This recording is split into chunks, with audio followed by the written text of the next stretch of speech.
हमारे सभी मित्रों को मेरा सादर नमस्कार। मित्रों, उत्तराखंड बोर्ड ने कक्षा 9 हिंदी विषय में पाठ्यक्रम में संशोधन कर दिया है। 2023-24 की जो परीक्षाएं होंगी वो संशोधित पाठ्यक्रम के आधार पर होंगी। आइए इसके लिए जो आदेश निर्गत हुआ है, आदेश देख लेते हैं। सचिव उत्तराखंड विद्यालय शिक्षा परिषद रामनगर नैनीताल द्वारा ये पत्र निर्गत हुआ है, जो कि अभी नया नया पत्र है। 21 जुलाई 2023 को ये पत्र निर्गत हुआ है, जिसका विषय है शैक्षिक जो सत्र है 2023-24 में कक्षा 9 में भाषा विषयों के रेशनलाइज्ड पाठ्यक्रम व संशोधित पैटर्न के संबंध में है। ये पत्र निर्गत हुआ है अभी वर्ष 2023-24 के लिए ये पत्र है। इसमें ये दिया है कि सत्र 2023-24 से कक्षा 9 में भाषा विषयों के प्रश्न पत्र पैटर्न में बहुविकल्पीय प्रश्नों आदि का समावेश कर आंशिक संशोधन किया गया है, जो तत्काल प्रभाव से प्रभावी होगा, लागू होगा। यहाँ पे दिया है जो तत्काल प्रभाव से प्रभावी होगा। और भाषा विषयों के का जो उक्तानुसार संशोधित जो पाठ्यक्रम है, वो पैटर्न जो है, जो रामनगर की बोर्ड की जो उत्तराखंड बोर्ड की जो वेबसाइट है www.ubsc.uk.gov.in के सिलेबस लिंक पर जा कर के आपको ये मिल जाएगा। वहाँ पर अपलोड कर दिया गया है, आप वहाँ से देख सकते हैं क्या संशोधन किया गया है। इसलिए सभी संस्थाध्यक्षों, विषयाध्यापकों को, विद्यार्थियों को यथा समय इसे अवगत कराने के लिए अविलंब आवश्यक कार्रवाई करने के लिए कहा गया है। तो इसमें क्या क्या संशोधन हुआ है आप वेबसाइट से देख सकते हैं। मैं आपको यहाँ पर कक्षा 9 हिंदी का मैं बता रहा हूँ। हिंदी और अंग्रेजी दोनों भाषाओं में ये संशोधन हुआ है। तो हिंदी में क्या हुआ है, हिंदी में जो पिछले साल तक था वैसा ही लगभग है, सिर्फ इसमें बहुविकल्पीय प्रश्नों का समावेश कर दिया है। अब परीक्षा में, पहले परीक्षा में उत्तराखंड बोर्ड में बहुविकल्पीय प्रश्न मल्टीपल चॉइस क्वेश्चन नहीं पूछे जाते थे। अब इस बार से बहुविकल्पीय प्रश्न भी पूछे जाएंगे। तो 100 अंकों का पेपर होगा। सैद्धांतिक जो है थ्योरी जो उसमें 80 अंक की होगी और आंतरिक मूल्यांकन उसमें 20 अंकों का होगा, जो पिछले साल ही किया गया था ये संशोधन। अब हिंदी में जो खंड का है वो अपठित गद्यांश का होगा, और जो है खंड खा जो है रचना का होगा, खंड गा व्यवहारिक व्याकरण का होगा, और खंड गा आपकी क्षितिज और कृतिका पुस्तकें होंगी। इसके साथ ही इसमें संस्कृत जो विनोदिनी पुस्तक है उसको भी लिया गया है। संस्कृत की जो पाठ्य पुस्तक है ये सहायक पुस्तक इसमें दी गई है, जिसमें से व्याकरण और वाक्य रचना से संबंधित प्रश्न पूछे जाएंगे। तो इस प्रकार ये जो पेपर है पुस्तकें वही हैं जो पिछले वर्ष थी। थोड़ा सा अंतर क्या कर दिया गया है, अब यहाँ पर खंड का में जब हम चलेंगे, खंड का अपठित गद्यांश जो पूछा जाता था परीक्षा में, अपठित गद्यांश में शीर्षक का चुनाव, विषय वस्तु, बोध, भाषिक बिंदु, संरचना आदि पर आधारित 8 बहुविकल्पीय प्रश्न पूछे जाएंगे। इस चीज का ध्यान रखिए।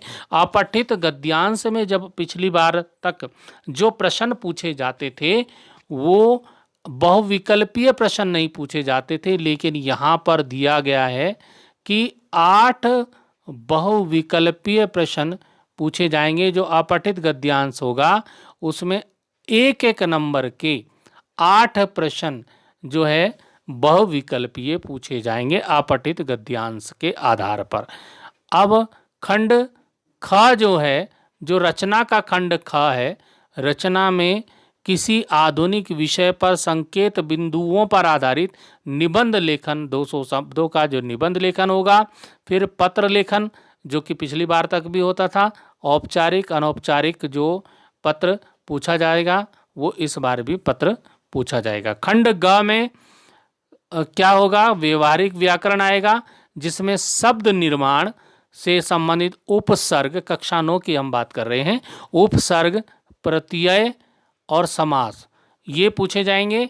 और वाक्य रचना में वाक्य के अंग, अर्थ के अनुसार वाक्य भेद कक्षा 10 में पूछा जाता था, वाक्य के अंग कक्षा 10 में पूछे जाते थे। अब ये पाठ्यक्रम कक्षा 9 के पाठ्यक्रम में वाक्य भेद को सम्मिलित कर दिया गया है। ये थोड़ा सा चेंज यहाँ पर देखने को मिला है। अब आते हैं नंबर 6 पे। कक्षा 9 उत्तराखंड बोर्ड में अलंकार नहीं पूछा जाता था, तो इस वर्ष से ये अलंकार को भी इसमें समावेश कर दिया है। अलंकार में शब्दालंकार, अनुप्रास, यमक और अर्थालंकार में उपमा और रूपक जो है अलंकार पूछे जाएंगे। तो ये अलंकारों को अगर आपको जानना है, इसके लिए मैंने अलग से वीडियो बनाया है, वहाँ पर आप अलंकारों की जानकारी प्राप्त कर सकते हैं कि अलंकार क्या क्या होते हैं, उनको परिभाषित मैंने कर दिया है। तो ये चीज़ इसमें थोड़ा नई हो गई। जो पहला जो था खंड का वाले में अपठित गद्यांश में 8 नंबर के जो हैं वो एक एक नंबर के जो 8 अंक के जो क्वेश्चन, 8 प्रश्न बहुविकल्पीय होंगे, जैसे कि सीबीएसई बोर्ड में होता है। हमारे उत्तराखंड में बोर्ड में नहीं होता था, लेकिन अब उत्तराखंड बोर्ड में भी ये कर दिया है। सीबीएसई बोर्ड में भी व्याकरण में अलंकार पूछे जाते हैं, लेकिन उत्तराखंड बोर्ड में ये नहीं था, ये इसमें समावेश कर दिया है और वाक्य इसमें बढ़ा दिया है। अब आते हैं समास, इसमें से हटा दिया, पहले समास भी पूछा जाता था, समास इसमें दिखाई नहीं दे रहा है। अब आते हैं खंड घ में। खंड घ में जो पाठ्य पुस्तकें हैं वो क्षितिज, हमारी पाठ्य पुस्तक भाग 1 क्षितिज में गद्य और काव्य 2 खंड होते हैं, गद्य खंड, काव्य खंड। तो उसमें क्षितिज में जो 7वां प्रश्न है वो काव्य खंड से आता है। तो काव्य खंड में काव्यांश पर आधारित अर्थ ग्रहण संबंधी प्रश्न पूछे जाएंगे, लेकिन यहां पे भी थोड़ा सा परिवर्तन किया है।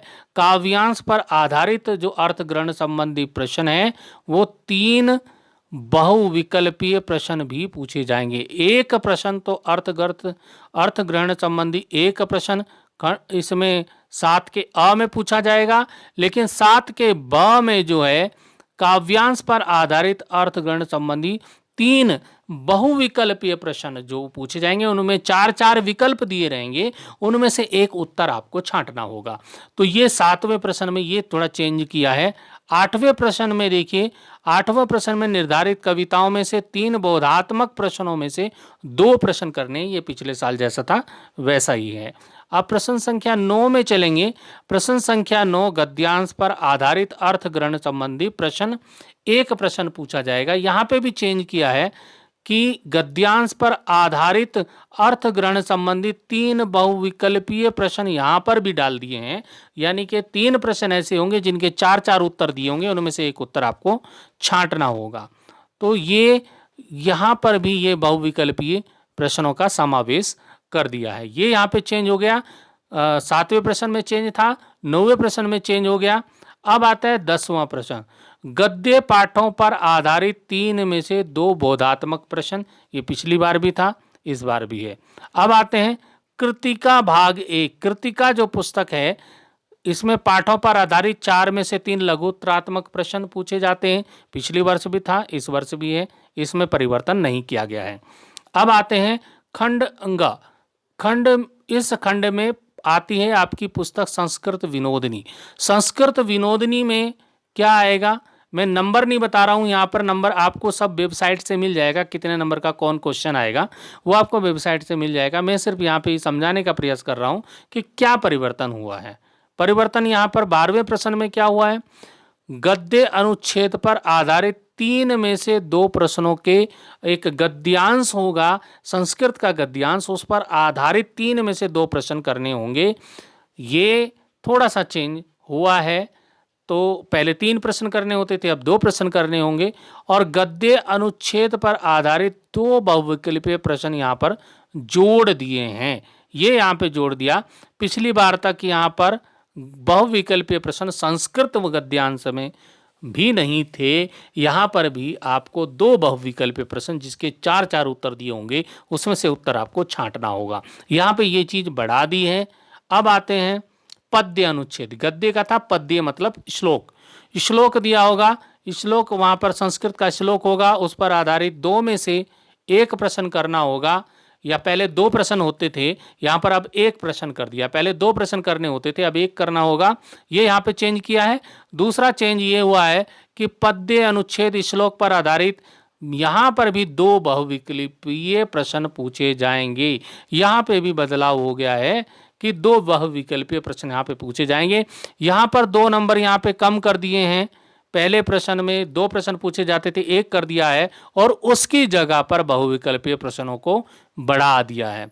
अब 14वां जो प्रश्न आएगा वो पाठ्य पुस्तक पर आधारित 4 में से 3 प्रश्नों के उत्तर देने होंगे। कौन सी पाठ्य पुस्तक की हम बात कर रहे हैं? संस्कृत विनोदिनी की हम बात कर रहे हैं।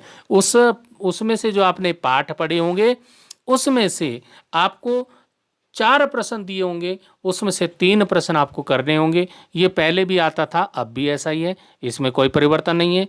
15वां प्रश्न जो है उसमें क्या है? 15वें प्रश्न में दिए गए शब्दों की सहायता से वाक्यों को पूरा करना है। 6 प्रश्नों में से 4 वाक्य बनाना है। तो ये थोड़ा सा परिवर्तन है। अब आते हैं संस्कृत व्याकरण में। संस्कृत व्याकरण में से संबंधित आपको प्रश्न पूछा जा सकता है, जिसमें से संधि में स्वर संधि में भी दीर्घ, वृद्धि और गुण संधि से प्रश्न आपको पूछे जाएंगे। समास, कारक, उपसर्ग से संबंधित प्रश्न पूछे जाएंगे। 3 प्रश्न उसमें परीक्षा में होंगे, जिसमें से आपको पेपर में से 3 प्रश्नों में से 2 के उत्तर आपको लिखने होंगे। तो ये चेंज पिछली बार हो गया था, पिछले वर्ष जो संशोधन किया था बोर्ड द्वारा, उसमें ये हो गया था। अब आता है वाक्य रचना। 17वां प्रश्न वाक्य रचना का होगा। दिए गए शब्दों में से किन्हीं 4 का प्रयोग कर 4 संस्कृत वाक्यों की रचना करनी होगी। 4 शब्द दिए होंगे संस्कृत, उसमें संस्कृत वाक्य आपको बनाना होगा, या अथवा करके दिए गए 3 वाक्यों में से 2 का संस्कृत में अनुवाद करना होगा। हिंदी में वाक्य होंगे, उनका आपको संस्कृत में अनुवाद करना, या ऐसा भी हो सकता है स्मृति पर आधारित आपके याद किया हुआ कोई श्लोक आपको लिखने को दिया जा सकता है। तो ये था थ्योरी का। जो थ्योरी में परिवर्तन किया गया है उसका था। आंतरिक मूल्यांकन की हम बात करें, जो 20 अंकों का जो आंतरिक मूल्यांकन है उसकी हम शॉर्ट में यहाँ पर बात कर लेते हैं। आंतरिक मूल्यांकन 20 अंकों का होगा। इसके जो बिंदु हैं वो बिंदु हैं, आपका श्रवण कौशल कितना है। श्रवण कौशल आपका पहले पॉइंट में 4 अंकों का आपका श्रवण कौशल है, लिसनिंग स्किल है। आपको अध्यापक कुछ बोलकर सुनाए और फिर आप उस सुने हुए पर कुछ क्वेश्चन आपसे पूछे जाएं, उन क्वेश्चनों का आप जवाब दे पाएं, उसको लिख पाएं, ये ही श्रवण कौशल है। फिर आता है वाचन कौशल। वाचन कौशल क्या होता है? वाचन कौशल में क्या होगा? स्पीकिंग स्किल, आपको स्पीकिंग करना है, कुछ बोलना है, कुछ पढ़ना है, तो इसके आपके 4 अंक होंगे। परियोजना कार्य, कुछ प्रोजेक्ट कार्य आपको दिया जाएगा, जिसके 2 पार्ट यहाँ पर दिए हैं परियोजना कार्य के। परियोजना कार्य का जो पहला पार्ट है विषय वस्तु भाषा प्रस्तुति मौलिकता, इसके 4 अंक होंगे। जो आपका परियोजना कार्य आपका होगा उसकी विषय वस्तु क्या है, उसकी भाषा क्या है, उसकी प्रस्तुति क्या है, मौलिकता क्या है, उस पर आधारित 4 अंक होंगे। और परियोजना कार्य पर आधारित आपके मौखिक प्रश्न शिक्षक महोदय पूछ सकते हैं, ये 3 अंकों का होगा। और आपका जो सतत मूल्यांकन है, आपकी इकाई परीक्षाएं हैं, आपके यूनिट टेस्ट हैं, उन पर आधारित 5 अंक होंगे। इस प्रकार से 20 अंकों का आपका ये आंतरिक मूल्यांकन विद्यालय में शिक्षक के द्वारा किया जाएगा। तो ये किस प्रकार से होगा, इसकी डिटेल क्या, इसमें लिसनिंग में क्या होगा, स्पीकिंग में क्या होगा, और प्रोजेक्ट वर्क में क्या होगा, असेसमेंट में क्या होगा, तो ये सब आपको पूरा आपको वेबसाइट जो मैंने बताई उस वेबसाइट पर मिल जाएगा। वहाँ से आप इसको डाउनलोड कर सकते हैं। वेबसाइट दोबारा से देख लीजिए, www.ubsc.uk.gov.in के सिलेबस लिंक पर आपको ये पूरा डिटेल जो मैं बता रहा हूँ ये आपको मिल जाएगी। वहाँ से आप डाउनलोड करके इसको देख सकते हैं। तो आप समझ लीजिए कि कक्षा 9 हिंदी और जो अंग्रेजी है, जो भाषाएं हैं, उनमें परिवर्तन कर दिया गया है। जो भाषा है आपके हिंदी, अंग्रेजी, संस्कृत जो हैं उनमें परिवर्तन हुआ है। मैंने केवल हिंदी का आपको यहाँ बताने का प्रयास किया है। बाकी विषयों को आप वहाँ से डाउनलोड करके वहाँ से देख सकते हैं। तो मित्रों, फिर मिलेंगे अगले वीडियो में। अभी के लिए धन्यवाद।